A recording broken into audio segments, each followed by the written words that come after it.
सोनाक्षी, कृष्णा, चंद्रचूड़, उज्जवल, आशीष रंजन है क्या कोई इसमें? तुम्हारा है? वो ठीक है, स्पेलिंग चलता है, ठीक है, गुड। मतलब इस बैच का सबसे हाईएस्ट यही है, 60 आउट ऑफ 80। ताली बजाइए इसके लिए, ताली बजाइए, ठीक है, बढ़िया। और हिमांशु कोई है? तुम हो? काशिफ कौन है? इसी बैच का है, इसी में आता है। अच्छा, आगे बैठता, अभी तक नहीं आया है, चलो ठीक है। और कोई है इसमें? ऋषभ है? कौन है? अभी एब्सेंट है। रिया? रिया इसमें नहीं है। ठीक है, कोई बात। हाँ, ये बताइए इसमें कितने लोगों का 50 से ऊपर है? 50 से आउट ऑफ 80, 50 से ज़्यादा कितने लोगों का है? हाथ उठाइए सब। अच्छा, मतलब 1 2 3 और 4 लोगों का है। अच्छा, 24 से ज़्यादा कितने लोगों का है? 25 या उससे ज़्यादा? अच्छा, ये मैं काउंट करूंगा, 1 2 3 4 5 6 7 8। ईमानदारी से हाथ उठा रहे हो ना? 9 तुम्हारा भी है, 10 11 12 13 14 15 है, 15 आदमी का है। थोड़ा total number of student count करोगे?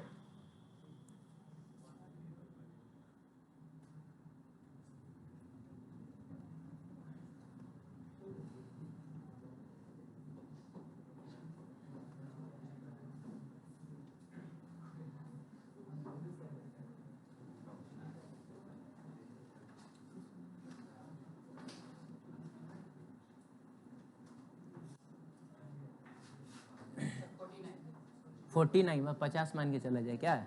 तो 50 में 15 का मतलब 30% हो गया। ओ, तो 30% लोगों का इसमें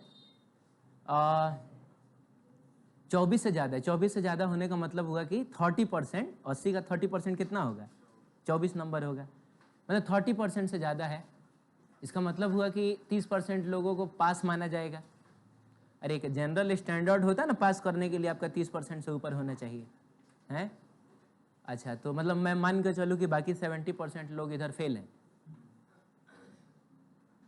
अच्छा,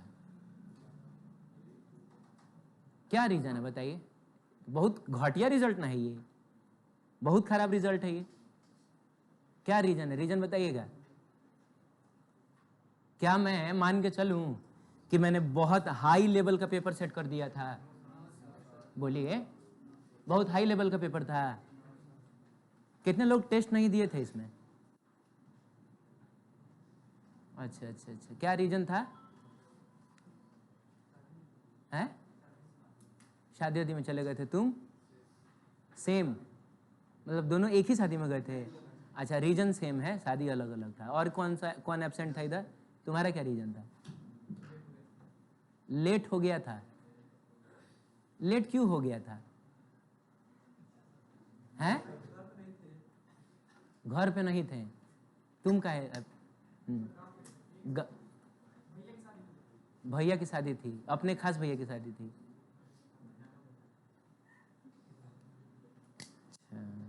ठीक, बैठ जाइए, कोई बात नहीं है। तो खैर ठीक है, फाइन आप लोग दे दीजिएगा तो। हाँ, तो बोलिए क्या रीज़न है इतने खराब रिजल्ट का? मतलब ऐसे में तो मैं ये मान के चल रहा हूँ फिर पढ़ने लिखने से कोई फ़ायदा है ही नहीं। मैंने 30% लोग खाली पास कर रहे हैं।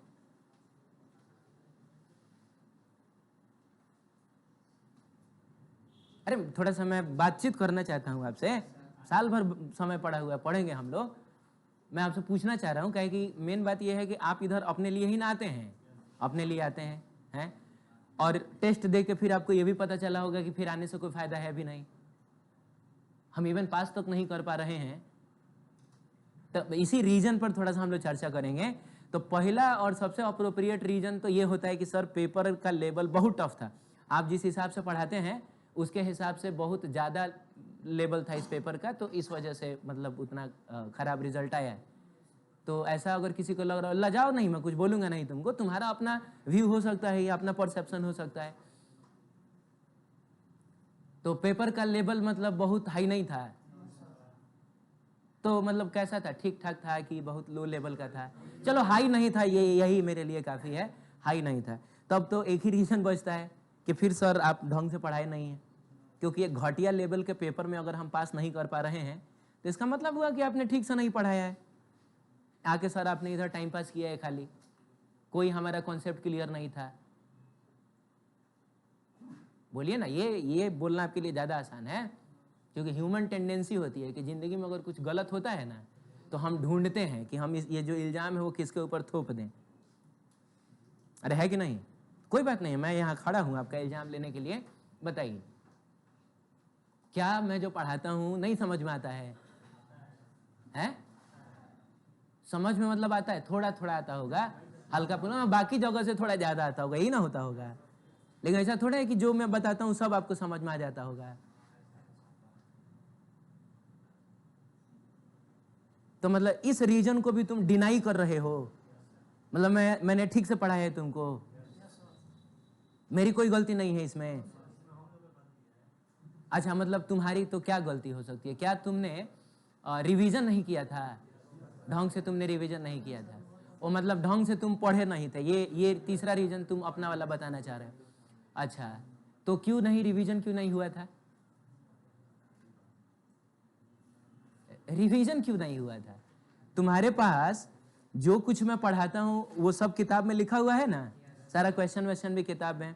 आपके पास तो बाकी साल के लोगों के रेस्पेक्ट में एक फायदा ये भी है कि आप जो पढ़ते हैं एग्जैक्टली सेम चीज वो आपको फिर आप जाके देखिएगा तो आपके ग्रुप में वीडियो फॉर्मेट में भी मिल जाता है। आप डेली जाके मुश्किल से 50 मिनट मैक्सिमम क्लास होता है, आप उसको 2x स्पीड पर देखिएगा, 1x पर देखने की जरूरत भी नहीं है, क्या कि सेम ही चीज ना रिपीट होता है। तो आधा घंटा से भी आपको कम समय लगा। नॉर्मली हम खाना खा रहे हैं, अगर हम चला के रख दें तो जितनी देर में हम खाना वाना खाएंगे, हाथ तो धोएंगे, उतना देर में हमारा एक बार रिवीजन हो जाएगा। हम तो चाहे तो डेली बेसिस पर घर जाके रिवीजन कर सकते हैं, हैं? तो मतलब रिवीजन ना करने का तो हमको कोई रीजन ही नहीं समझ में आ रहा है। और अभी अभी कितना 18 लेक्चर हुआ है ना, 18 लेक्चर अभी हुआ है। मान लो कि अभी कुछ दिन के बाद, 3-4 महीने के बाद, उस समय जब हम लोग टेस्ट दे रहे होंगे तो उस समय तक तो हमको लग रहा है 150-200 लेक्चर हो चुका रहेगा, है 4-5 महीना के बाद। तो मतलब तब उस समय तुम कैसे रिवीजन करोगे? ये 18 लेक्चर का रिवीजन अगर तुमसे नहीं हुआ है तो अभी एक टॉपिक ढंग से हम लोगों ने पढ़ा है कूलम से, अभी तो इलेक्ट्रिक फील्ड शुरू हुआ है।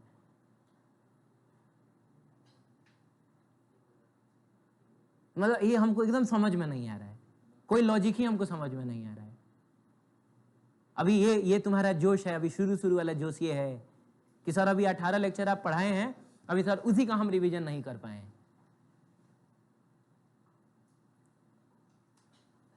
देखो आप सोच रहे होंगे कि कहाँ आके बकवास करने लगा कि इधर पढ़ाना चाहिए, है कि नहीं? लेकिन मेरा मानना ये है कि कोई फायदा ही नहीं है पढ़ाने का।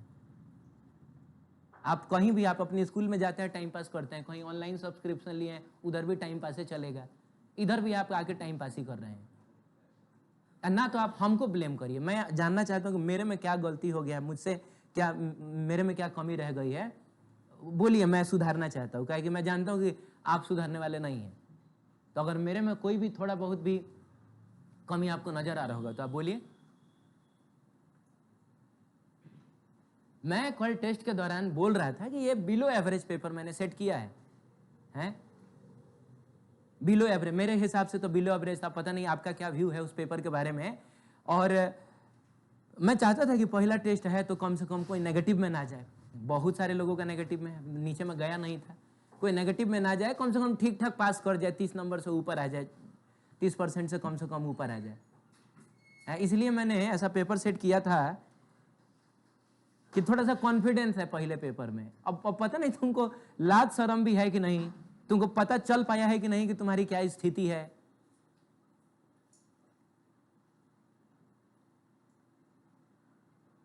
आप लोग बहुत मामूली बना के रख दिया, आपको पता है इस जगह इतना मामूली हुआ नहीं करता था।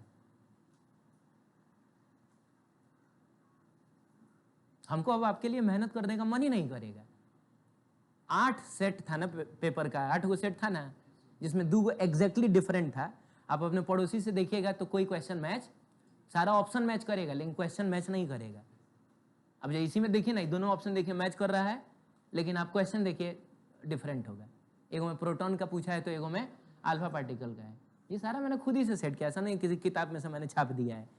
और कैसे मैंने सेट किया है, लाओगे किताब लाओ, कैसे ये मैंने इसको खोला, ठीक है।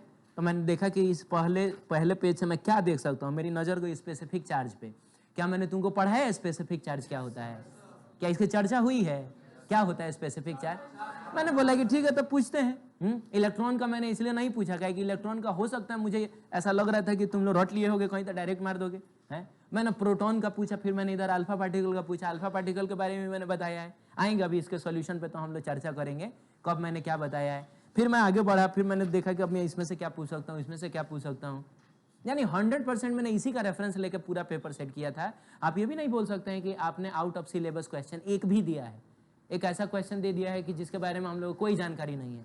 हो सकता है कि ये पेपर मैंने अगर किसी किताब में से उठाया होता, किसी बुक से अगर मैंने क्वेश्चंस लिए होते, तो वो बुक मेरे हिसाब से थोड़े चल रहा है, वो अपने हिसाब से ना क्वेश्चन देगा। तो मे भी 2-4 ऐसा क्वेश्चन हो सकता था जिसका कॉन्सेप्ट हम लोगों ने नहीं पढ़ा था, तो ऐसा भी कुछ नहीं होना चाहिए था। हम तो बाबू बहुत ज्यादा डिस्टर्ब है सवेरे से ही, ठीक है, मेरा मूड बहुत ज्यादा खराब है। अभी पता नहीं तुम्हारी क्या स्थिति है, तुम अभी कितना नॉर्मल हो, हम क्यों, हमको क्या लेना देना यार। तुम इधर पढ़ते हो, तुम हमको फीस देते हो, है कि नहीं। साल भर बाद तुम इधर से निकल जाओगे, हो सकता है फिर कभी जिंदगी में मुलाकात ना हो, ये भी हो सकता है। तो हम अपनी वजह से डिस्टर्ब हैं।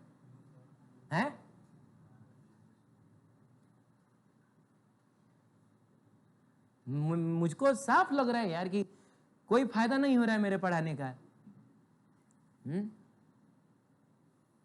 क्यों आते हो इधर, तुम हमको बताओ, आज क्लियर करो। हम तो ऐसे तुम लोगों के साथ आगे बढ़ ही नहीं पाएंगे। सब अब हमको बेमानी लगता है, डीपीएस दे रहे हैं, उसका हम सॉल्यूशन करवा रहे हैं। अभी जो किताब का तुमने ढंग से रिवीजन नहीं किया है, अभी पहला कदम था ये। कोई डीपीएस यूपीएस का मतलब नहीं रह जाता है। फिर मैंने सोचा है कि हर कॉन्सेप्ट जब हम लोग पढ़ रहे हैं तो उससे रिलेटेड जितना आज तक के इतिहास में क्वेश्चन पूछा है सब मैं कराऊंगा। लेवल 1, लेवल 2, फिर लेवल 3 भी मैं दूंगा आगे चल के।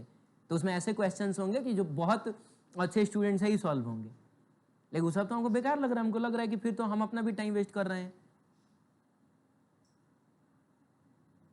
आओ थोड़ा सा देखते हैं सॉल्यूशन, ठीक है, देखते हैं कि कितना टफ है ये। एक आओ स्पेसिफिक चार्ज जो प्रोटॉन पूछ रहा है, तो स्पेसिफिक चार्ज का मतलब क्या होता है, चार्ज अपॉन मास। तो ठीक है, क्या मैं ये मान के चलूं कि आपको प्रोटॉन का चार्ज नहीं पता है, ये मैं मान के चलूं। अरे तो तुम इलेक्ट्रोस्टैटिक्स ना पढ़ रहे हो, प्रोटॉन का चार्ज नहीं पता है तुमको, तो है पता तो कुछ बोलो, हाँ चाहे ना, जो भी मैं पूछ रहा हूं बोलो। हाँ अभी मैं गुस्से में हूं, तो अगर नहीं बोलोगे फिर कुछ प्रॉब्लम हो जाएगा। तो 1 कितना बता दो तब, 1.6 इंटू 10⁻⁻19 कूलम। हाँ तो अब ये मैं मान के चलूं कि तब तुमको मास नहीं पता होगा। मैंने तुमको अपना कॉपी बनाना सिखाया था संडे को। मैंने बोला था कि हर वो चीज जिसको देख के रिवीजन के दौरान तुमको डाउट लगे कि ये चीज हम भूल सकते हैं, तो आप उसको एक कॉपी में लिख लीजिए अलग से। जैसे आपको लग रहा है कि हम कभी प्रोटॉन का चार्ज नहीं भूलेंगे, हैं, लिखने की जरूरत नहीं है। काहे के लिए रिवीजन वाली कॉपी को आप ज्यादा लेंदी बनाइएगा। तो मतलब ये तो नॉर्मल सा डेटा है, ये तो हमको लग रहा है कि तुमको 10 से पहले तक भी पता होना चाहिए कि प्रोटॉन का जो मास होता है 1.67 इंटू 10⁻⁻27 kg होता है ये। तो अब मैं क्या क्योंकि ये क्वेश्चन भी मैंने देखा है बहुत सारे लोगों का, आधा से ज्यादा लोगों का गलत है, ये क्वेश्चन गलत है। आप समझ पा रहे होंगे कि 24 नंबर का मतलब कितना होता है। 6 क्वेश्चन आपको बस सही करना है, 6 चौका 24 होता है ना, 20 गो में से 6 गो क्वेश्चन आपको सही करना है। ऐसा थोड़ा है कि ये सारे लोगों का सही होगा। तो अब तीसरी बात आती है कि तब मैं ये मान के चलूं कि तुमसे अब ये भाग नहीं दिया जाएगा, तुमको डिवीजन नहीं आता है। बहुत पुरानी बात हो गई सर, तीसरा चौथा में हम लोग सीखे थे, 7-8 साल गुजर गया सर, भूल गए। ये है, ये रीजन है, भाग देना नहीं आता है ये। तो ये देखिए, जब आप जुड़े होंगे मुझसे बाबू, एक बात मैं बार बार बोलता था कि मैं तुमको हर हिसाब से नालायक समझता हूं, बस इतना लायक समझता हूं कि तुमको जोड़ घटाओ गुना भाग आना चाहिए। बोला है मैंने। तो ये डिवीजन होगा तुमसे। 20 क्वेश्चन था, 60 मिनट का समय था। पर क्वेश्चन को कितना समय मिल रहा है? 3 मिनट का समय मिल रहा है। ये बहुत ज्यादा समय है इसको भाग देने के लिए। 3 मिनट में तुमसे भाग नहीं दिया जाएगा। कितना समय लगेगा ये क्वेश्चन पढ़ के ये चीज लिखने में? मुश्किल से 10 सेकेंड। अगर स्पेसिफिक चार्ज तुमको पता है, खटाक से लिखोगे चार्ज अपन मास, अरे तो लगभग 3 मिनट पूरा समय तुमको भागे देने में ना बिताना है। तो होगा तुमसे? बोलो ना, कहीं इधर करोगे ऐसे 1.6 ऐसा लिखोगे, ठीक है? अरे बोलो ना, क्या मैं अब वो भी करके बताऊं? चलो, तुम्हारी जगह पे अगर मैं होता, चाहे कोई भी स्मार्ट स्टूडेंट होता, वो इस क्वेश्चन को भाग देकर बनाता ही नहीं।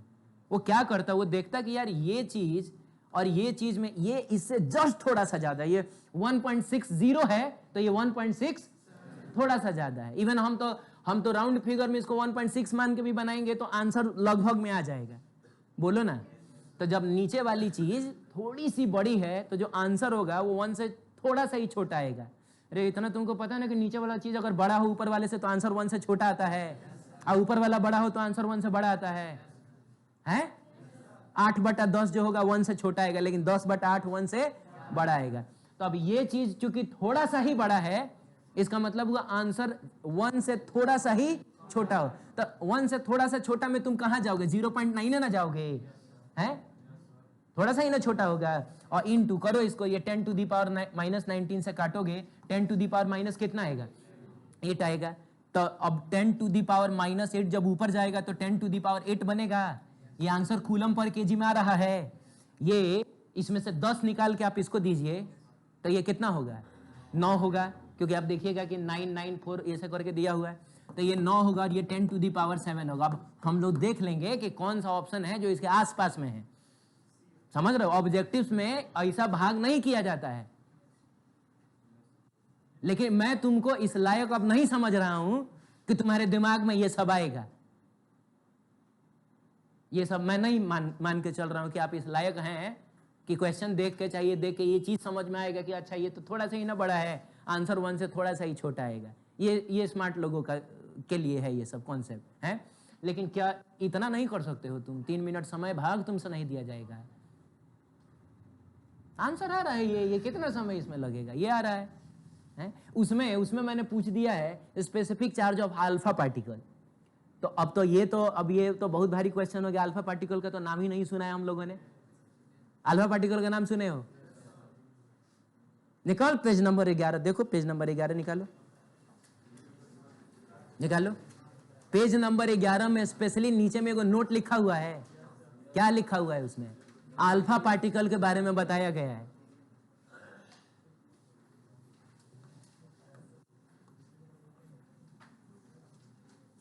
क्या होता है अल्फा पार्टिकल?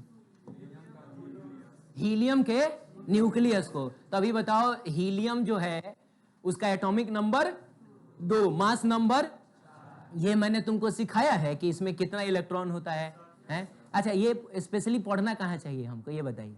केमिस्ट्री में या वो 8वां 9वां में पढ़ के आना चाहिए। लेकिन मैंने तुमसे कहा है कि मैं तुमको हर हिसाब से नालायक मानता था। मुझको पता था कि ये चीज भी तुमको हो सकता है नहीं पता होगा। क्या स्पेशली मैंने ये बताया है तुमको कि कैसे एटॉमिक नंबर, मास नंबर देख के हम पता करते हैं कि इसमें नंबर ऑफ प्रोटॉन कितना है? बताया है मैंने। Number of electron, number of neutron कैसे पता करते हैं? नंबर ऑफ प्रोटॉन, ये जो एटॉमिक नंबर होता है ये ना नंबर ऑफ प्रोटॉन होता है। तो 2 प्रोटॉन है इसमें, यही नंबर ऑफ इलेक्ट्रॉन होता है। 2 इलेक्ट्रॉन है, इसमें से इसको घटा देते हो तो नंबर ऑफ न्यूट्रॉन, यानी 2 क्या है इसमें? न्यूट्रॉन है, नहीं है? अब मैं बोलूं कि हीलियम के न्यूक्लियस को अल्फा पार्टिकल कहते हैं, इसका मतलब हुआ उसके दोनों इलेक्ट्रॉन्स हमको हटाने पड़ेंगे ना, तब ना न्यूक्लियस बचेगा। तो आप अगर हीलियम में से उसके दोनों इलेक्ट्रॉन्स निकाल दीजिएगा तो He2+ ही ना होगा। इसके बारे में हमने स्पेशल चर्चा की है कि 2+ का मतलब +2 ही होता है। अरे होता है, +2 ही होता है। 2 इलेक्ट्रॉन निकालोगे तो 2 ही चार्ज ही ना आएगा। 10 निकालते 10 ही आता, n निकालते n ही चार्ज आता है। इतना नहीं समझ पा रहे हो तो अगर हीलियम का न्यूक्लियस ध्यान से देखो तो 2 प्रोटॉन और 2 न्यूट्रॉन होता है। 4 लोग हैं उसमें, जिसमें चार्ज किसके पास है? प्रोटॉन्स, जब 2 प्रोटॉन है तो 2 ही चार्ज ही ना होगा। अब जैसे भी समझिएगा आपको समझ में आ जाएगा कि अल्फा पार्टिकल के पास 2 ही चार्ज होता है, तो चार्ज कितना हो गया? चार्ज हो गया 2 ही। मास कितना होगा अल्फा पार्टिकल का? तो 4 लोग रहते हैं, तो 4 लोग रहते हैं तो चारों का मास बराबर है, काहे कि प्रोटॉन और न्यूट्रॉन का मास लगभग सेम होता है, डेसिमल के 2 प्लेस तक सेम आता है। ठीक है, तो अब हम क्या इसको लिख सकते हैं? 4 इंटू, अब या तो तुम 4 इंटू, या तो तुम मास ऑफ प्रोटॉन लिखो, ना तो तुम मास ऑफ न्यूट्रॉन लिखो। अरे दोनों तो सेम ही ना होता है, 4 लोग हैं। ये चीज उसमें तुम देख के बताओ कि स्पेशली लिखा हुआ है कि चार्ज ऑफ अल्फा पार्टिकल बराबर 2 लिखा है। तो तुम अगर कॉन्सेप्ट नहीं समझना चाह रहे हो, कसम खा लियो कि हमको नहीं समझने का है कुछ भी, अरे तो कम से कम रट के भी जाओगे तो उसमें लिखा हुआ है कि अल्फा पार्टिकल का चार्ज कितना होता है? 2 ही होता है। मास कितना होता है? तो आइदर आप 4 इंटू मास ऑफ प्रोटॉन लीजिए, चाहे 4 इंटू मास ऑफ न्यूट्रॉन लीजिए। तो इसमें और इसमें यही ना अंतर है कि इसमें ऊपर ये भी तो 1.6 into 10 to the power minus 19 coulomb लिखा है, और ये भी वही 1.67 into 10 to the power minus 27। यही ने एगो एक्स्ट्रा आ गया 2 डिवाइडेड बाई 4 का मतलब 1/2, यानी यहां से तुमको जो भी आंसर मिला होगा तो उसका आधा कर दो, तो 9 इंटू समथिंग मिला है तो ये 4.5 होगा। अब हम देखेंगे 4.5 के आसपास कौन है, तो यही ना एगो है। एग्जैक्ट इसलिए नहीं आ रहा है क्योंकि एग्जैक्ट हमने भाग भी नहीं दिया है। तो ऐसे स्मार्टली ही ऑब्जेक्टिव क्वेश्चंस को डील किया जाता है, हैं? तो ये आ गया ये आपका। मैं क्या उम्मीद करूँ, आप बताइए। पेज नंबर 11 पर एगो सबसे ऊपर में कूलम्स लॉ है और नीचे में स्पेशली नोट करके ना लिखा हुआ है, अरे लिखा है, नोट करके लिखा है कि अल्फा पार्टिकल क्या होता है। आप मुझ पर ब्लेम डाल सकते थे तब जब जस्ट उसके नीचे देखे तो क्वेश्चन है, वो क्वेश्चन कराने के दौरान अगर मैंने अल्फा पार्टिकल बताया होता तब आप बोल सकते थे कि सर अल्फा पार्टिकल का जिक्र आपने तो सर एक क्वेश्चन में किया था और हमारे पास उतना समय नहीं था कि हम एक एक क्वेश्चन करके जाते हैं, तो इसीलिए हमसे छूट गया, तो मैं मान सकता था। लेकिन उस क्वेश्चन के ऊपर नोट बना के ना मैंने लिखा है ताकि आप कभी रिवाइज करिए तो कम से कम वो आपकी नजरों से बच के ना जाए।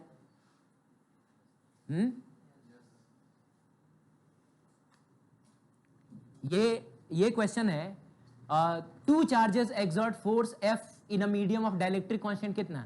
6। तो ये वो मीडियम है, उसका डाइलेक्ट्रिक कांस्टेंट K कितना दिया हुआ है? 6 दिया है।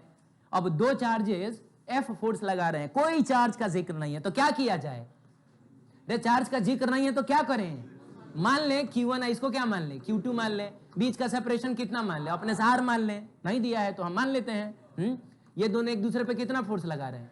F फोर्स लगा रहे हैं। तो अगर मैं तुमसे पूछूं कि F बराबर कितना होगा तो 1/4 पाई एप्सिलॉन नॉट लिख दूं? एप्सिलॉन नॉट लिख दूं?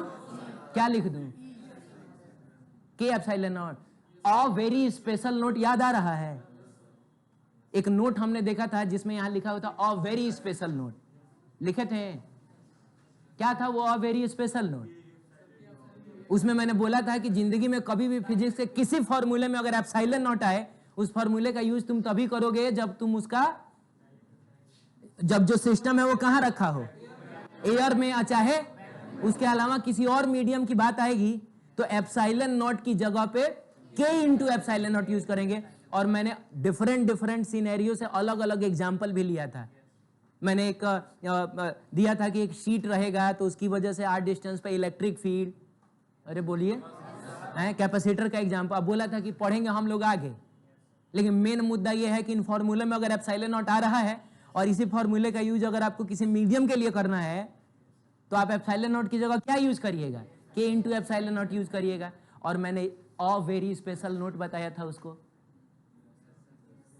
तो रिवीजन के दौरान ये चीज आपसे कैसे मिस हो सकता है कि आज अगर एक मीडियम जिसका डाइलेक्ट्रिक कांस्टेंट दिया हुआ है उसमें अगर तुमको फोर्स का फॉर्मूला लिखना है तो तुम 1/4 पाई और एप्सिलॉन नॉट बता रहे हो।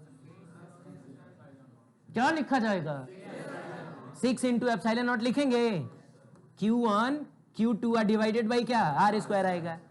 बोलता है कि अब सेम सिस्टम ऑफ चार्ज को ले जाके हम डाल दिए एक ऐसे मीडियम में जिसका डाइलेक्ट्रिक कांस्टेंट अब कितना है? 2 है। अब बताइए कि ये दोनों एक दूसरे पे कितना फोर्स लगाएगा? F डैश लिखोगे? बताओ F dash is equal to क्या आएगा? बताओ। 1/4 पाई और k इंटू एप्सिलॉन नॉट का मतलब 2 एप्सिलॉन नॉट ना आएगा, Q1 Q2 are divided by कितना आर स्क्वायर है। अब क्या किया जाए कि एफ डैश हमको एफ के टर्म में मिले। तो एक तो उपाय होता है कि आप डिवाइड कर दीजिए ऐसे इक्वेशंस को, तो ये इधर वाली बहुत सारी चीजें कैंसिल हो जाएंगी। चाहे एक और उपाय होता है कि एक साइड में चीजों को बराबर करिए ताकि हम इक्वेट करा सके। तो एक काम करो, 6 को ले जाओ उधर, तो क्या बनेगा इधर में 1/4 pi epsilon naught Q1 Q2 by R square बचेगा। इसमें इस 2 को उधर ले जाओ तो 1/4 pi epsilon naught Q1 Q2 by R square बचेगा। तो क्या इन दोनों इक्वेशंस का RHS बराबर हो गया, LHS भी बराबर होगा।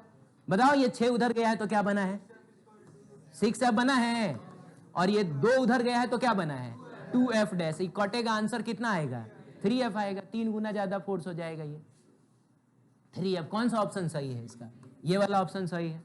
आप इक्वेशन से इक्वेशन को डिवाइड भी करते हैं तो f अपॉन एफ डैश बराबर 1/4 पाई। देखो ऐसे बीच बीच में बोलो मत, ये तुम्हारे पेपर का क्वेश्चन नहीं हो सकता है। ऑप्शन सब मैच करेगा, क्वेश्चन सब डिफरेंट है। तो आप डिवाइड भी करते हैं तो कैंसिल होता, आंसर आ जाता है। इसमें तो कुछ था ही नहीं, हमको दोनों मीडियम के लिए फोर्स का फॉर्मूला लिखना था। अब उसके बाद अगर तुमको नहीं समझ में आ रहा है कि हम क्या करें, तो बहुत बुरा डिसीजन ले लिए हो फिर साइंस लेके, कि दोनों लिखने के बाद नहीं समझ में आ रहा अब हम इसमें क्या करें। खैर, अब ये तुम्हारा वाला होगा, कहीं तुम्हारे पेपर में जो आया होगा। इसमें क्या है, तो इसमें पहले किस में रखा गया है, 2 वाले में रखा गया है, समझ रहे हो। अब बाद में किस में रखे हैं 6, यानी इस केस में जो f होगा 1/4 pi 2 epsilon naught Q1 Q2 are divided by R square, और f डैश कितना होगा 1/4 pi 6 epsilon naught Q1 Q2 divided by R square. अब करो इसको, 2 को उधर लेके जाओ तो 2f बराबर, 6 को इधर लेके जाओगे तो 6f डैश आएगा। अब ये कट के जाएगा जब नीचे तो f डैश आपको कितना मिलेगा, तो f/3 मिलेगा, f/3 मिलेगा, है कि नहीं। ये है 2 मेटेलिक आइडेंटिकल स्फीयर से, माने रेडियस और ds बराबर होगा। एगो पे चार्ज कितना है q है, दूसरा पे चार्ज कितना है 3q है, अच्छा 5q है, कोई बात नहीं है 5q है। कितना है दूसरे पे बताओ 5q है। अभी दोनों एक दूसरे पे कितना फोर्स लगा रहे हैं, कितना f। तो अपने से डिस्टेंस मान लो, ले लो, ये f हो गया, ये भी कितना हो गया f हो गया। तो f बराबर हो जाएगा k Q1 Q2, तो मल्टीप्लाई करो, बताओ कितना आ रहा है 5q स्क्वायर डिवाइडेड बाई कितना आर स्क्वायर आ रहा है। अभी कर रहा है कि सटा दिए तो बहुत कांड हो गया। अभी क्या हो गया भाई, दोनों को सटा दिया गया तो कुछ होगा, क्या होगा, ये तो मैं बताया ही नहीं है मैंने। तो क्या होगा, टोटल चार्ज का आधा होगा। अरे तो टोटल चार्ज कितना इधर, तो इस पर कितना जाएगा, इस पर कितना जाएगा। अभी बोल रहा है कि सेम सेपरेशन पे फिर वापस ले जाकर रख देना है, लिखा हुआ है। तो सेम सेपरेशन पे मान लो कि तुम्हारा फोर्स एफ डैश लग रहा है, क्या लिखेगा k 3q इंटू 3q कितना हो जाएगा 9q स्क्वायर और डिवाइडेड बाई आर स्क्वायर। क्या करें, इधर वाले साइड को बराबर कर लें, तो 5 को ले जाइए, ई बनेगा क्या f/5, इधर 9 को ले जाइए तो f डैश बाई, अरे लेके जाने का मतलब हुआ कि इधर में kq square by R square और इधर में भी kq square by R square बचेगा। बोलो, तब ये क्या लग रहा है इसमें 9f/5 आंसर नहीं आ गया। हाँ ठीक है, बोलो, चलो ठीक है। ये जो है q और 3q है, नहीं होगा हमसे, तो यही ना। अब 2q बंटवारा होगा, सेम कॉन्सेप्ट से आएगा ये बोल रहा है कि direction of electric field intensity due to negative charge. अब लो, अभी तो भयंकर क्वेश्चन हो गया, काहे कि तो जस्ट परसों ही हम लोग पढ़े हैं। अब मैं आप शायद मैंने बोल दिया था कि शायद इलेक्ट्रिक फील्ड से मैं नहीं पूछूंगा, ऐसा कुछ बोला था मैंने। हो सकता है किसी बैच में मैंने बोला होगा कि कूलम्स लॉ से आएगा ना। तो ये तो बिल्कुल धोखा देने वाला क्वेश्चन हो गया। फिर क्या सर, एक दिन पहले पढ़ा के अगले दिन आप पूछ दिए। अरे तो पॉजिटिव सोर्स चार्ज की वजह से इलेक्ट्रिक फील्ड किधर होता है, तो अवे फ्रॉम द चार्ज होता है। प्रूफ भी कराया है मैंने, खाली बोला थोड़े है। पॉजिटिव टेस्ट चार्ज लेके भी प्रूफ किया था, नेगेटिव टेस्ट चार्ज भी लेके प्रूफ किया था। है किधर आता है, अवे फ्रॉम द नेगेटिव है ये, तो किधर आएगा, नेगेटिव है तो टुवर्ड्स द चार्ज ना आएगा। तो एक पेपर में ये था, दूसरे पेपर में ये था कि पॉजिटिव सोर्स चार्ज की वजह से क्या होगा, तो अवे फ्रॉम द चार्ज हो जाएगा। अरे होगा ना। ये बताओ, charge particle moving with constant velocity, एगो चार्ज पार्टिकल है, वेलोसिटी कांस्टेंट है। वेलोसिटी कांस्टेंट होने का मतलब क्या हुआ, कोई एक्सेलरेशन इसके पास नहीं है। और जब बाबू कोई भी चार्ज पार्ट एकदम विशेष स्पेशल चर्चा हुई है इन बातों पे, काफी फुर्सत में हुई है।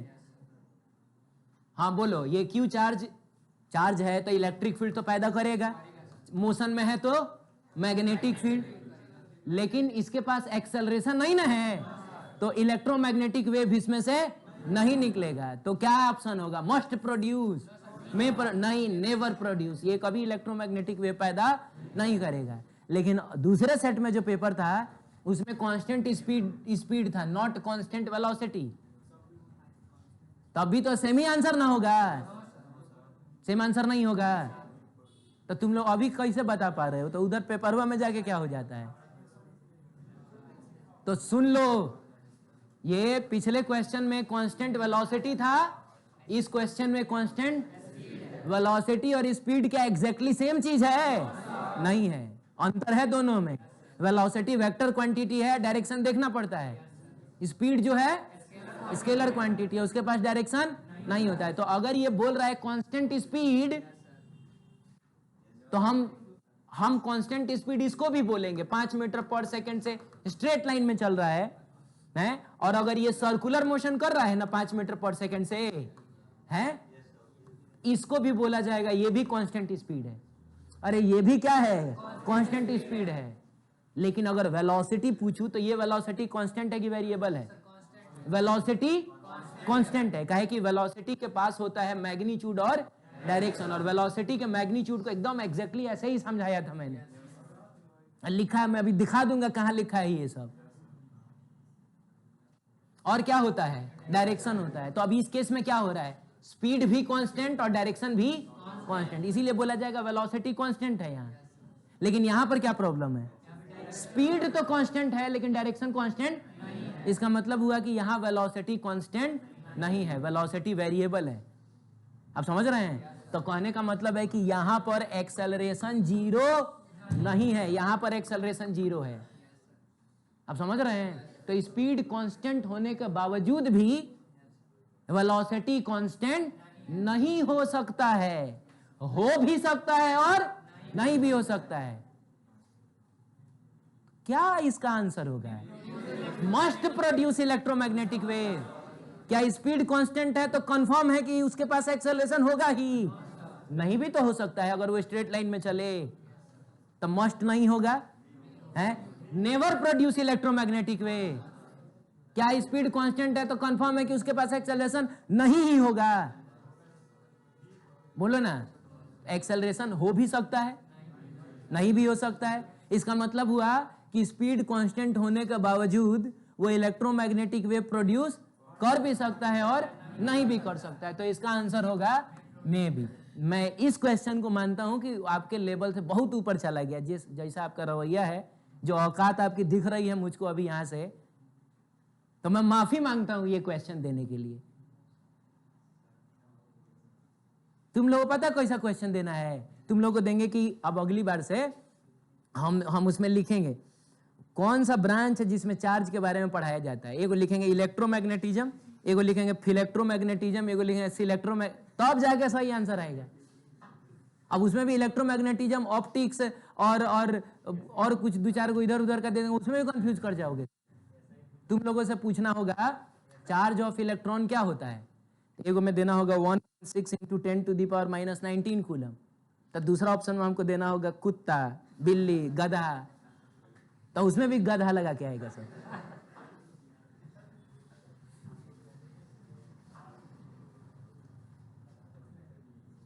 ये आंसर होगा इसका, स्पीड कांस्टेंट है। तो ये देयर आर 4 ऑब्जेक्ट्स हैं, 4 ऑब्जेक्ट्स हैं, ए है, बी है, सी है और क्या है, डी है ना। वेयर नेगेटिवली चार्ज ए, अच्छा तो ए नेगेटिवली चार्ज है, उसने क्या किया, इसको रिपेल कर दिया, डी को क्या कर दिया, रिपेल कर दिया, तो कंफर्म हो गया कि ये नेगेटिव चार्ज होगा।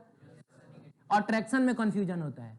अगर एक पॉजिटिव चार्ज ने किसी को अट्रैक्ट किया ना, क्या इस पर भी स्पेशल चर्चा हुई है कि ये चीज पॉजिटिवली चार्ज भी हो सकता है, न्यूट्रल भी हो सकता है और सेम भी हो सकता है, माने ये नेगेटिव तो ये भी, तो ये तो थोड़ा एक्सेप्शन हो जाता है। लेकिन दो चीज में कंफ्यूजन रहेगा कि ऑपोजिट नेचर का है आकि न्यूट्रल है। अरे यार, है कि नहीं? लेकिन रिपल्सन है तो कंफर्म है कि ये नेगेटिव है, तो ये भी क्या होगा। अब इसने क्या किया, डी ने सी को अट्रैक्ट कर लिया, ये देखिए डी अट्रैक्ट्स, तो अभी कंफ्यूजन है, या तो ये न्यूट्रल होगा नहीं तो पॉजिटिव चार्ज होगा। लेकिन फिर अगले ही बार पता चला कि सी ने बी को रिपेल कर दिया, कंफर्म है कि ये न्यूट्रल नहीं है। तो न्यूट्रल नहीं है तो पॉजिटिव ही ना होगा, क्योंकि इसने इसको अट्रैक्ट किया है। अरे बोलो, और तब ये पॉजिटिव, तब ये भी। अब इसी में से किसी के बारे में पूछे होंगे, सी के बारे में पूछे हैं, आंसर क्या हो जाएगा इसका, पॉजिटिव हो जाएगा। ये है एग्जैक्टली सेम क्वेश्चन है, बस अब की बार हम ए को क्या बना दिए हैं, नेगेटिव ना देके इसको, अब इसने इसको रिपेल किया है तो ये भी पॉजिटिव, ये इसको अट्रैक्ट कर रहा है तो अभी कंफ्यूजन है। लेकिन पता चला कि इसने इसको रिपेल कर दिया है, तो इसका मतलब ये न्यूट्रल हो ही नहीं सकता है। न्यूट्रल चीजें कभी किसी चीज को रिपेल नहीं करती है। तो कंफर्म हो गया कि इसने इसको रिपेल किया है तो दोनों के पास सेम चार्ज होगा, लेकिन चूंकि इसने इसको अट्रैक्ट किया है तो इसका पास नेगेटिव होगा। तो इसका आंसर क्या हो जाएगा, नेगेटिव हो जाएगा। Two identical metallic spheres have unlike charges of unequal magnitude. है? Unlike charge का क्या मतलब हुआ रे? आइडेंटिकल मतलब हो गया कि रेडियस रेडियस सब बराबर होगा। क्या मतलब हुआ अनलाइक का? है? एक ऊपर पॉजिटिव तो एक पे नेगेटिव हो जाएगा, तो ये हो गया तुम्हारा पॉजिटिव, ये हो गया नेगेटिव ना, ऐसा ही ना होगा। अच्छा, अनइक्वल मैग्नीट्यूड का क्या मतलब हुआ, किसी का ज्यादा किसी का कम होगा। बताओ तो कुछ इस पर कितना ले ले, 10 कूलम ले लेते, इस पर कितना ले लें 5, कोई ऐसा लो कि उसको आधा कर लो आसानी से। 7.5 के चक्कर में काहे पड़ोगे, अपने लायक अपने औकात के हिसाब से कुछ बताओ। 8 कूलम ले लेते हैं, ठीक है, हो गया। जो क्वेश्चन का डिमांड था हमने पूरा कर दिया। अब बोलता है कि जब इनको आपस में टच करा के अलग किया जाएगा तो अब दोनों के ऊपर अनलाइक चार्जेस होंगी, माने एक पे पॉजिटिव एक पे नेगेटिव होगा, दोनों पे लाइक चार्जेस होंगी, माने या तो इस पे पॉजिटिव तो इस पे भी पॉजिटिव, ना तो इस पे नेगेटिव तो इस पे भी नेगेटिव। जीरो हो जाएगा, चार्ज जीरो हो जाएगा, दोनों पे चार्ज। अगला कहता है कि लाइक अनलाइक दोनों हो सकता है, मतलब दोनों पे पॉजिटिव दोनों पे नेगेटिव भी हो सकता है। अच्छा, एक पे पॉजिटिव और एक पे नेगेटिव भी हो सकता है। क्या लग रहा है, क्या होना चाहिए है? तुमको तो देख के ये भी लग रहा है कि घर पे भी जाके तुमने पेपर नहीं देखा है। क्या लग रहा है, क्या होना चाहिए, क्या कॉन्सेप्ट क्या है? दो आइडेंटिकल स्फीयर्स को जब सटा के अलग किया जाता है, टोटल चार्ज का आधा आधा होता है। अरे तो टोटल चार्ज या तो पॉजिटिव होगा और ना तो टोटल चार्ज में से या तो प्लस में कुछ आएगा ना तो माइनस में। और जब आधा करेंगे तो अगर टोटल चार्ज पॉजिटिव आया है तो इस पे भी पॉजिटिव इस पे भी पॉजिटिव, आधा आधा जाएगा तो पॉजिटिव पॉजिटिव ही ना जाएगा। और टोटल चार्ज अगर नेगेटिव आया है तो वो जब आधा आधा होगा तो इस पर नेगेटिव तो इस पर भी नेगेटिव ही ना जाएगा।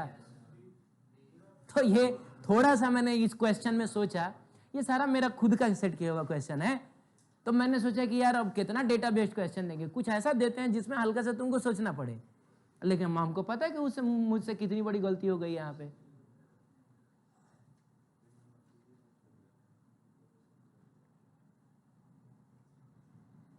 मैंने ये कैसे एक्सपेक्ट कर लिया कि आप सोच सकते हैं। क्या होगा इसी केस में, बता ना दो कितना कितना चार्ज आएगा। टोटल चार्ज है कितना, 2 कूलम है, 1 कूलम इस पे जाएगा 1 कूलम इसमें, तो लाइक ना रहा है। अब उल्टा कर लेते, मान लो इसको हम थोड़ा कम मान लेते, इसको माइनस प्लस 8 कूलम है, इसको माइनस 10 कूलम मान लेते, तो टोटल चार्ज कितना हो गया, -2 कूलम। अरे तो आधा आधा आएगा तो -1 कूलम और -1 कूलम ही ना आएगा, ऐसा ही ना आएगा। अब ये बताओ, अब इसका क्या करें हम?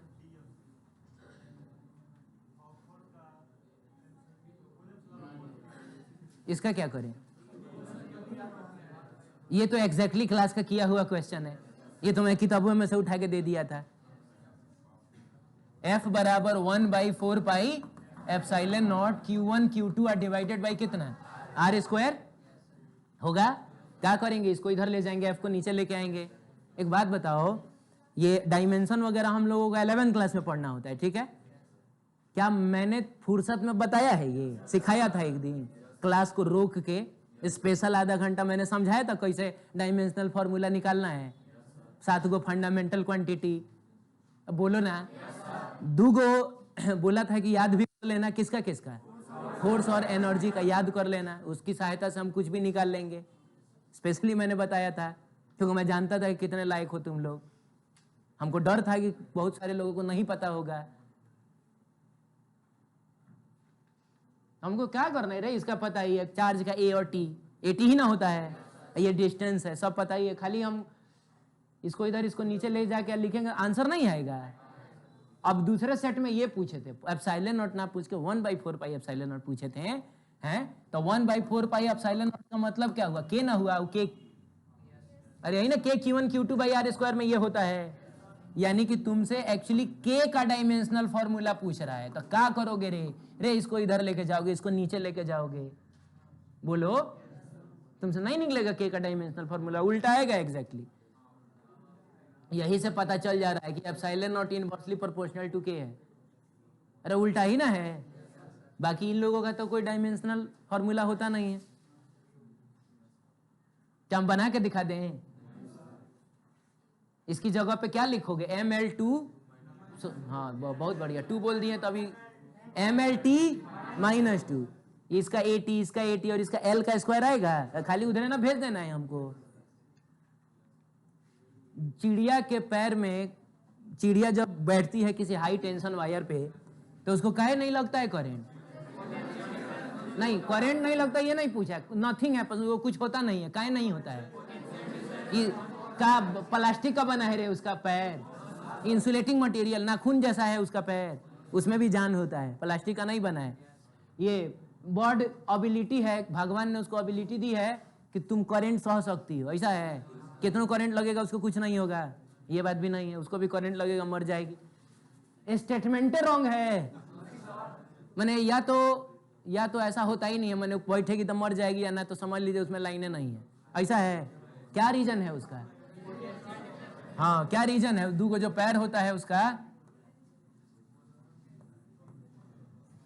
उसके बीच में पोटेंशियल का डिफरेंस। और इस पर कभी चर्चा हुई है क्या?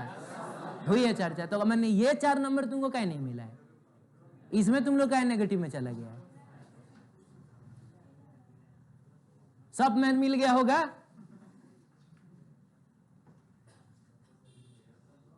हाई बोल रहा है, इंसुलेटिंग स्टैंड पे एगो मेटल का स्फीयर डाला है, रखा हुआ है, हैं? यही ना रखा हुआ है।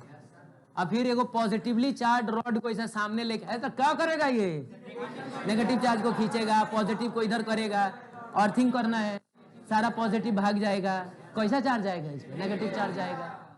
दूसरे सेट में बस अब पॉजिटिव की जगह पे नेगेटिव दे दिए थे, तो नेगेटिव क्या करेगा? नेगेटिव क्या करेगा? धक्का देगा, प्लस लाएगा, इधर करेंगे, भाग गया, कैसा चार्ज हो जाएगा? पॉजिटिवली चार्ज हो जाएगा। तो ये 4 नंबर का ही नहीं मिला है।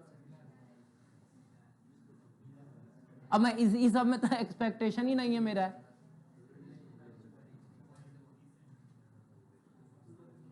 इसमें मैं क्या अब एक्सपेक्ट करूं कि तुमसे बना होगा? 2 चार्ज दिया है, हैं? कौन कौन चार्ज दिया है? 4Q और -9Q। बताओ कौन सा इसमें छोटा चार्ज है? कौन छोटा है? 4Q छोटा है, आगे -9Q छोटा है। मैग्नीट्यूड ना देखना है, तो किसके आसपास में तीसरे चार्ज को रखे कि 4Q के आसपास रखे? किधर रखे? इधर बीच में रखे कि साइड में रखे? अच्छा, ऐसा नहीं ना बोल रहे हो कि सर आप पिछली बार जो हम लोगों को पढ़ाए तो उसमें छोटका चार्ज इधर था, अभी उधर दे दिए हैं। कहाँ हम फंसे हुए हैं हमको? ये इसमें प्रॉब्लम नहीं ना है, तो कहाँ हम बीच में रखें कि साइड में रखें? बीच में कब होता है? जब दोनों का, अभी साइड में रखेंगे, यहाँ रखेंगे, कोई लो हाई एक्स ले लिया, इसको कुछ हार मान लें, तो अब बताओ ना, इस यहाँ पे रखोगे तो पॉजिटिव चार्ज इस पॉजिटिव को धक्का देगा, F1 फोर्स लगाएगा, ये नेगेटिव इस पॉजिटिव को खींचेगा F2। ऐसा क्वेश्चन देखे हम लोग। नेट फोर्स जीरो करने के लिए F1 बराबर F2 होना चाहिए। अब ये इस पर कितना लगाएगा, तो K Q1 Q2 करो तो कितना हो जाएगा 4Q स्क्वायर होगा और डिवाइडेड बाई एक्स स्क्वायर, ऐसा ही ना होगा। ये F2 इसने इस पर लगाया है तो यहां से लेकर यहां तक का डिस्टेंस कितना होगा R प्लस एक्स होगा। तो ये हो जाएगा कि Q1 और Q2 में Q1 की जगह पे -9 क्यों लेंगे, नहीं खाली मैग्नीट्यूड दे, तो 9Q इंटू Q कितना होगा 9Q square divided by R plus x का होल स्क्वायर, ऐसा होगा। सब कटेगा, इधर K से K कटा, Q स्क्वायर से Q स्क्वायर कटा, 2/x का होल स्क्वायर, सॉरी हाँ ठीक है 2/x का होल स्क्वायर लिखा है ये है, अब बराबर इधर क्या लिखा है 3 डिवाइडेड बाई R। एग्जैक्टली ऐसा क्वेश्चन नहीं किया हम लोगों ने। ऐसा स्क्वायर काटना सही बात तो नहीं होता है, लेकिन इधर आंसर आ जाता है तो काट दीजिए। क्या हो जाएगा ये 2R प्लस 2x बराबर 3x, इधर जाएगा x बराबर कितना हो गया 2R। अब ये बताओ कि इसको कहां रखा गया है, x बराबर 0 पे। ये जगह जो है वो x बराबर क्या है 0, ये जगह है x बराबर, तो r की वैल्यू 10 सेंटीमीटर ना है, तो x बराबर कितना मिलेगा आपको बोलो, तो 20 सेंटीमीटर। तो 20 सेंटीमीटर हम लोग प्लस में लिखेंगे कि माइनस में लिखेंगे, तो ये था x बराबर 0 और हमको वो जगह इधर मिली है। वो तो डिस्टेंस निकाले हो इसलिए ना पॉजिटिव में आया है, तो इधर निकाले हो तो -20 सेंटीमीटर ना आंसर होगा। इसमें क्या था, इसमें सेम क्वेश्चन है, सेम क्वेश्चन है, सेम क्वेश्चन है। क्या है इसमें, एगो है -4Q, एगो है, तो अभी कहां जीरो करेगा, तो यहां ना जीरो करेगा, छोटे वाले चार, इसको x माना जाए तो ये पूरा अगर r है तो ये कितना होगा r माइनस एक्स होगा, तो ये अपनी तरफ खींचेगा, वो अपनी तरफ खींचेगा, अरे खींचेगा F1 और F2 फोर्स लगा के। F1 इसने इस पर लगाया है तो K 4Q into Q, 4Q square divided by x square बराबर, इसने इस पर लगाया है F2 तो K 9Q स्क्वायर और डिवाइडेड बाई कितना R माइनस एक्स का होल स्क्वायर, है कि नहीं बोलो। अब क्या करेंगे, सॉल्व नहीं कर लेंगे, कितना आंसर आएगा 4 सेंटीमीटर आएगा, 4 सेंटीमीटर इसका आंसर है। ये बोल रहा है कि 2 बॉल है, दोनों के पास इक्वल पॉजिटिव चार्ज कितना है Q है, suspended bye 2 insulating string equal length who के स्टैंड, ये सब दिया हुआ। स्ट्रिंग मैक्स एंगल कितना थीटा विथ वर्टिकल। रे तो सिचुएशन ऐसा ही ना है। अभी बताओ ऐसे में जितने भी क्वेश्चन डीपीएस यूपीएस में भी बहुत सारे क्वेश्चन किए थे हम लोगों ने, क्लास में भी कराया था, उन सब से भी आसान ये मैंने दिया था। इसमें मैंने तुमको ये Q तो दे ही दिया है, मास कितना है m है ही, और इवन मैंने ये तुमको क्या दे दिया है थीटा। इधर की तरफ इलेक्ट्रोस्टैटिक फोर्स है, नीचे की तरफ क्या मैंने तुमको रटवाया हुआ है कि tan थीटा बराबर F horizontal F electrostatics upon F vertical का मतलब mg। अब इलेक्ट्रोस्टैटिक फोर्स पूछा क्या है, पूछ रहा है कि find the separation between the charges. अरे तो मान इसको ये कुछ d है चाहे r है, जो मानने का मन है मान लो। सेपरेशन का मतलब ये डिस्टेंस ही ना पूछ रहा है। क्या करेंगे हम लोग, लिखेंगे tan थीटा बराबर इसकी जगह पे 1/4 पाई एप्सिलॉन नॉट, और Q1 Q2 में तो Q स्क्वायर आ जाएगा, Q स्क्वायर और डिवाइडेड बाई R का मतलब कितना D का स्क्वायर, और नीचे में और mg है, हमको यही ना D निकालना है, तो बस tan थीटा को नीचे लेके जाओ, D स्क्वायर को उधर लेके जाओ, तो बाबू D बराबर, तो D स्क्वायर बराबर आएगा, ऊपर में क्या आएगा Q square divided by 4 pi epsilon not mg, और tan थीटा नीचे आया है, और ये स्क्वायर इधर जाके रूट बन जाएगा। कौन सा ऑप्शन है, कोई दिमाग ही नहीं लगाना है, खाली फॉर्मूला लिखना था, आंसर आएगा।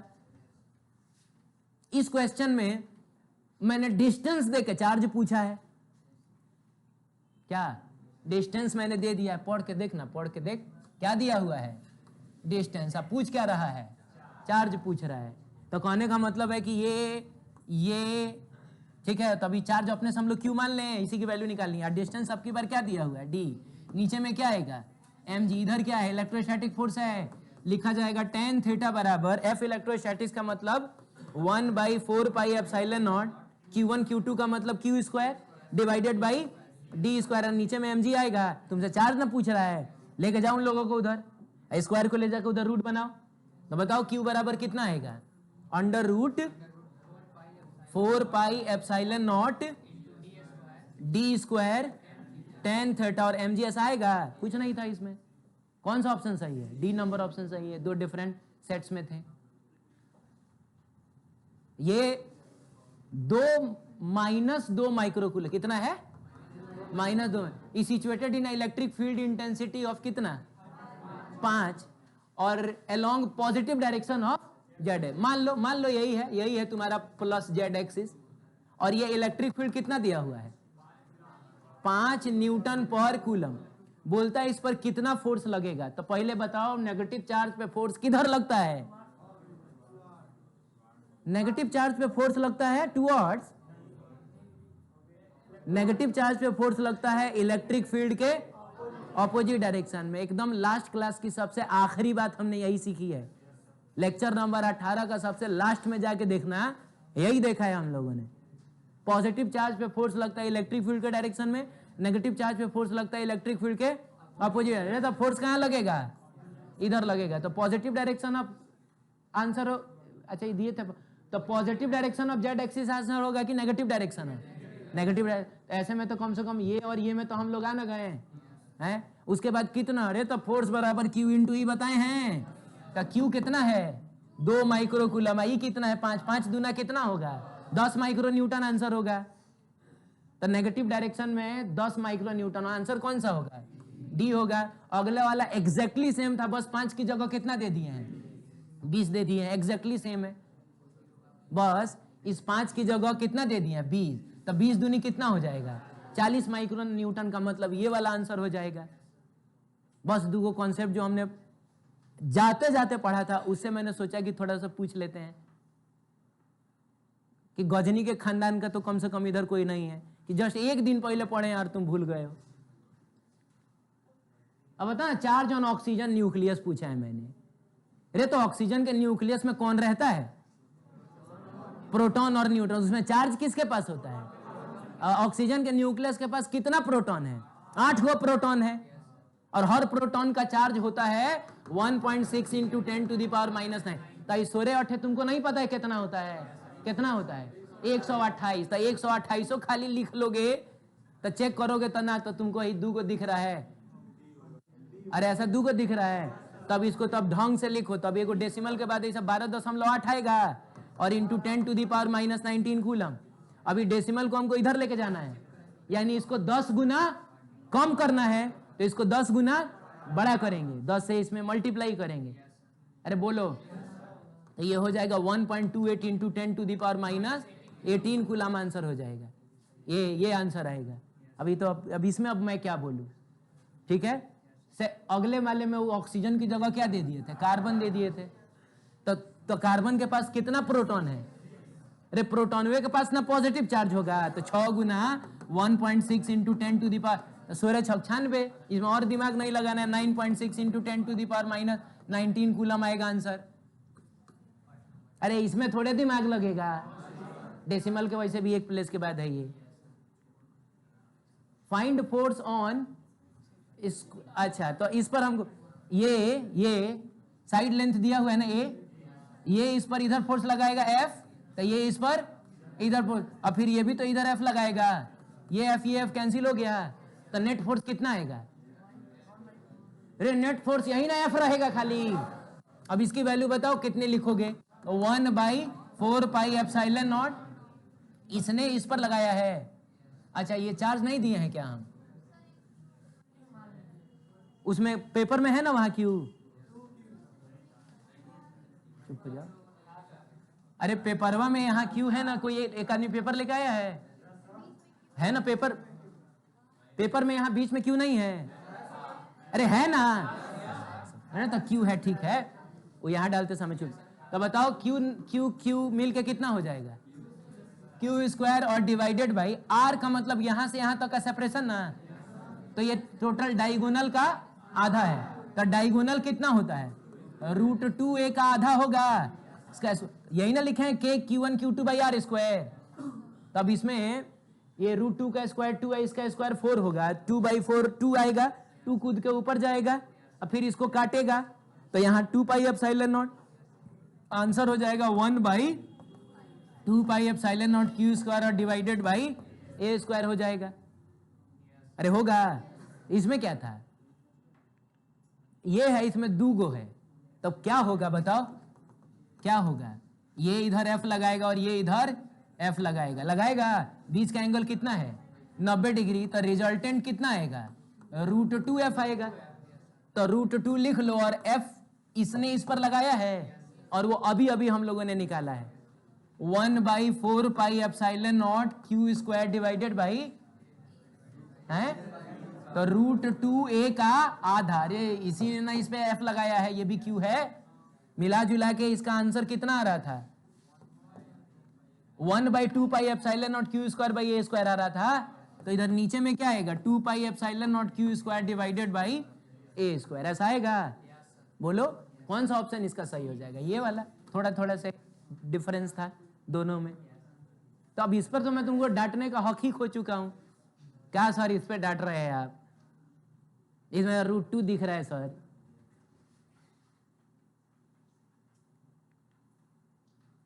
इसमें बोल रहा है इन फिगर्स सी पे कितना फोर्स लगा होगा वो बताओ। अरे तो ये पॉजिटिव इस पॉजिटिव नेगेटिव को खींचेगा अपनी तरफ, तो ये पॉजिटिव भी इस नेगेटिव को अपनी तरफ खींचेगा, सेम फोर्स लगाएगा, रिजल्टेंट कितना आएगा √3f। बताओ क्या ये सब मैंने सिखाया है, स्पेशली सिखाया है, इवन 2 बार अभी खाली 12th में मैंने सिखाया है कि इसको याद करना √3f। तो क्या करेंगे √3 लिखेंगे, इसने इस पर जो फोर्स लगाया वो फोर्स लिखेंगे 1/4 pi epsilon naught q1 q2 में तो q का स्क्वायर आंसर हो गया। ये कौन सा आंसर होगा इसका, ये वाला आंसर होगा।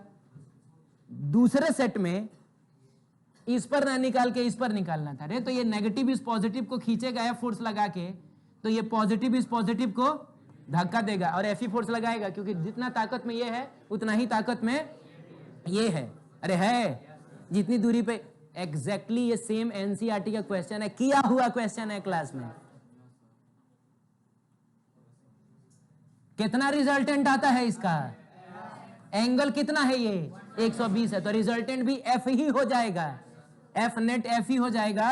F बराबर कितना आएगा, F है क्या, इसने इस पर लगाया है चाहे इसने इस पर लगाया है, यही ना है, तो 1/4 pi epsilon not q square divided by ये हो जाएगा। कोई क्वेश्चन आप ईमानदारी से बताइए 3 मिनट के लायक था कोई क्वेश्चन इसमें, और मैंने झूठ बोला था कि बिलो एवरेज पेपर सेट किया है मैंने, मैं नहीं जाना चाहता हूं। तुम्हारा भाई पढ़ा है ना 2015-16 बैच का, 16 पूछना उस जमाने में कैसा टेस्ट होता था, क्या सेंटर वेंटर सब बाहर जाता हूँ, खैर बड़ा इशू नहीं है। पेपर का लेवल अगर मैंने अपने हिसाब से सेट कर दिया तब तो अभी तो फिर भी 30% लोग पास थे, 3 बजे वाले में तो 20% पास थे।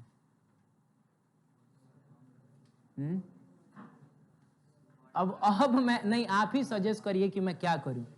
पहला सजेशन तो हमको यही देना दीजिए सर, पढ़ाना उड़ाना छोड़ दीजिए।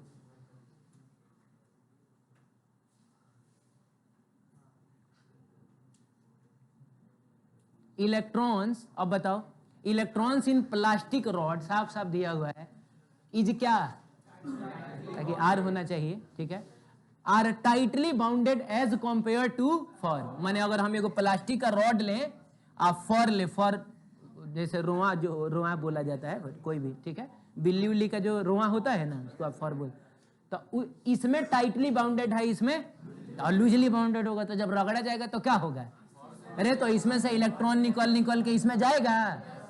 तो अभी बोल रहा है कि mass of plastic rod remains constant, इसमें से इलेक्ट्रॉन निकल के इसमें जा रहा है तो इसका मास सेम रह जाएगा, थोड़ा सा बढ़ेगा कि नहीं, mass of for slightly decrease, ये थोड़ा सा डिक्रीज करेगा, तो यही ना आंसर होगा क्योंकि इसमें से इलेक्ट्रॉन निकला है। अब इसमें क्या था इस क्वेश्चन, ये 4 नंबर आपको क्यों नहीं मिला है?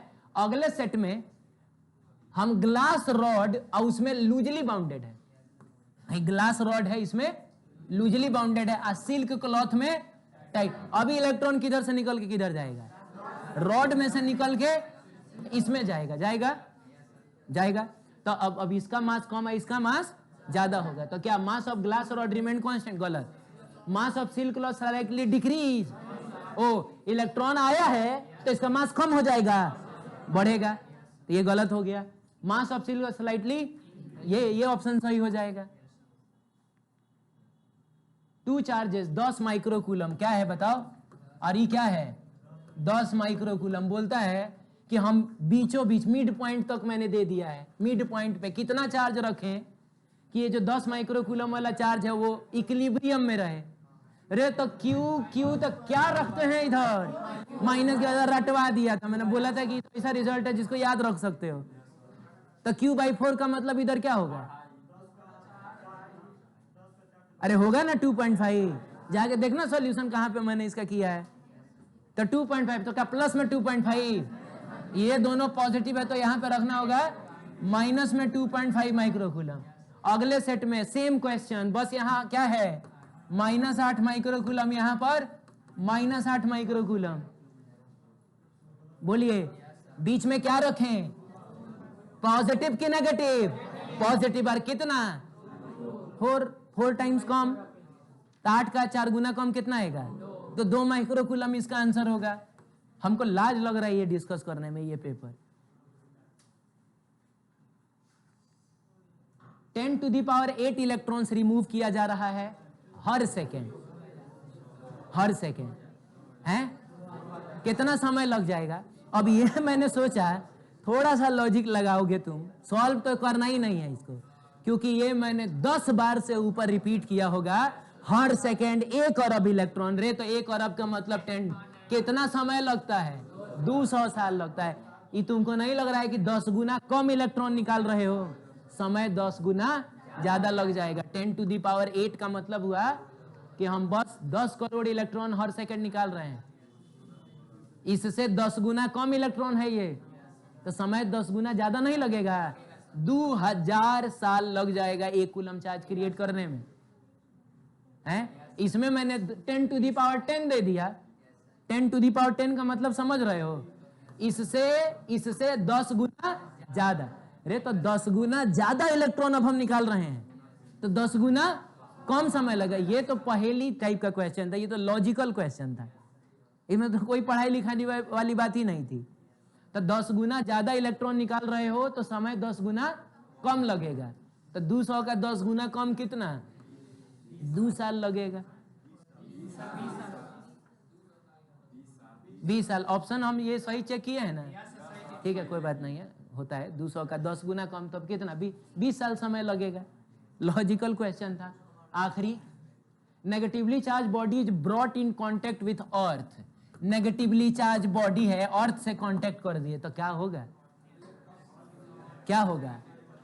इलेक्ट्रॉन फ्लो करेगा। कहां से कहां? इसको तो न्यूट्रलाइज ना करना है, तो कहां से कहां जाएगा?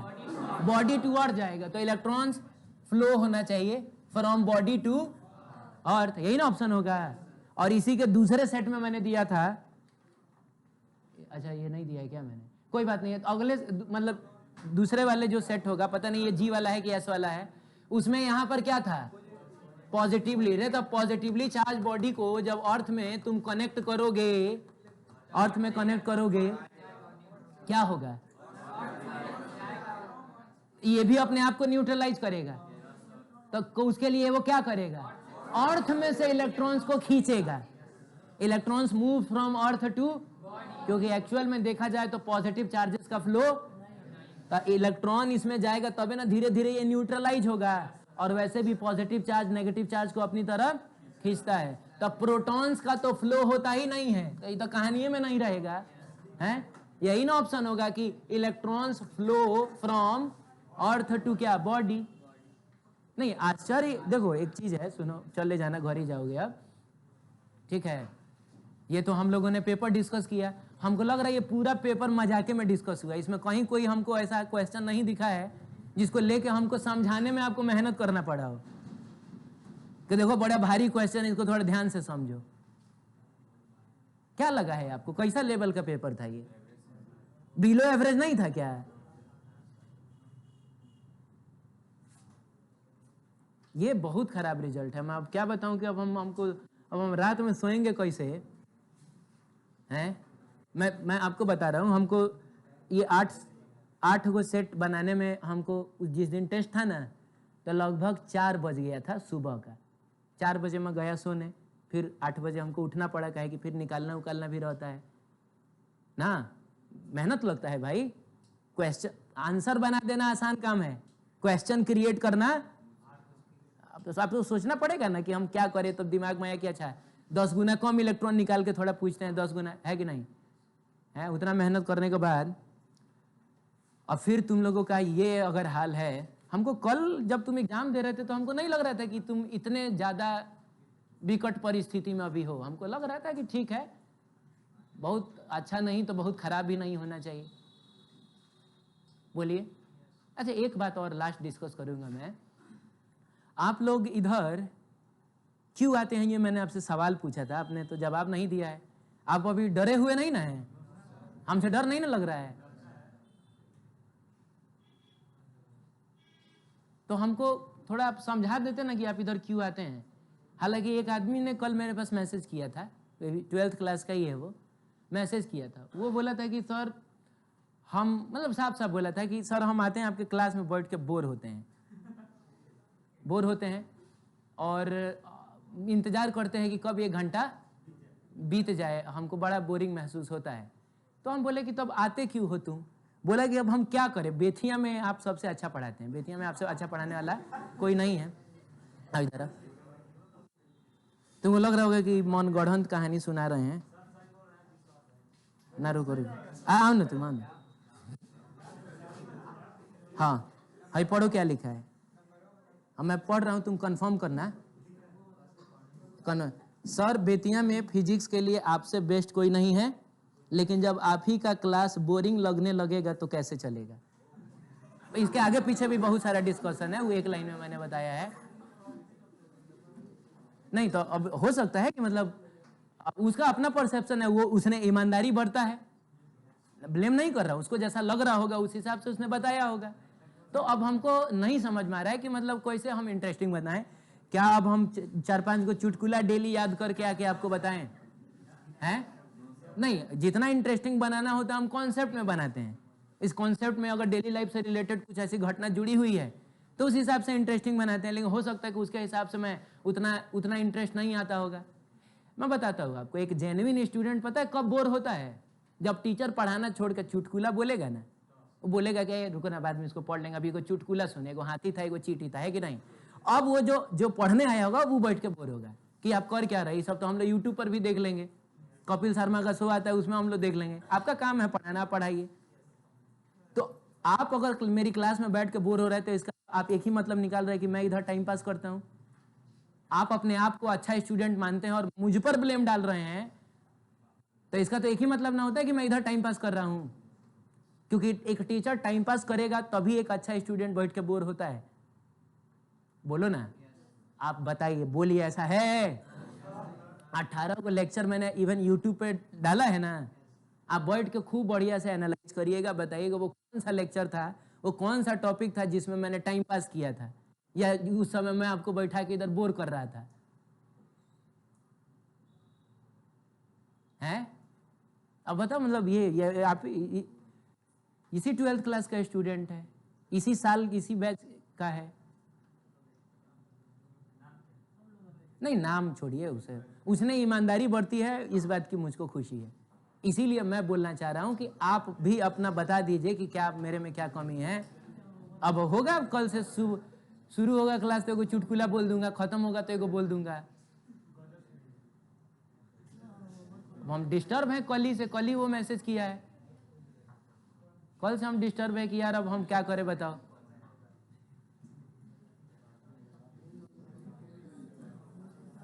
देखो सुनो, मैंने सोचा है कि 2nd या 3rd संडे को मैं टेस्ट लूंगा, नहीं मैं अगले संडे फिर लूंगा, ठीक है। कहे कि आप यकीन मानिए, आपके लिए अब हमको एक रत्ती मेहनत करने का मन नहीं करेगा।